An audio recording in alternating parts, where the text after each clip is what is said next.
Praise the lord. ఈ రోజు దేవుడు నీకు ఇస్తున్న వాగ్దానం మత్తయి సువార్త 15వ అధ్యాయం 28వ వచనం ప్రకారం, నీ విశ్వాసము గొప్పది, నీవు కోరినట్టే నీకు అవును గాక. మనం ఎంతో మంది ప్రార్థన చేస్తుంటాం, కానీ విశ్వాసంతో ప్రార్థన చేసేవారు కొంతమంది. ఎందుకు అవిశ్వాసం పోతుందంటే, దేవుడు మన ప్రార్థనలో ఆలస్యం చేసినప్పుడు, మనం ఏదైనా అడిగినప్పుడు దేవుడు లేటుగా ఇవ్వడం ద్వారా మన విశ్వాసం అనేది కోల్పోతుంటాం. కానీ దేవుడు చెప్తున్నాడు, విశ్వాసం ఉంచమని చెప్తున్నాడు. నువ్వు కోరింది నీకు జరుగుతుంది, కానీ ఒక టైం ఉంటుంది, ఆ టైంలో జరుగుతుంది అని దేవుడు చెప్తున్నాడు. ప్రతి దానికి ఒక టైం అనేది ఉంటుంది.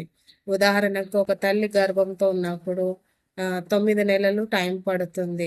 ఇవాళ ప్రెగ్నెంట్ ఉండి రేపు డెలివరీ అవ్వాలంటే అది కుదరదు. ఎందుకంటే బిడ్డ ఆరోగ్యంగా బయటికి రావాలి. ఈ భూమి మీదకి రావాలంటే 9 మంత్స్ పడుతుంది.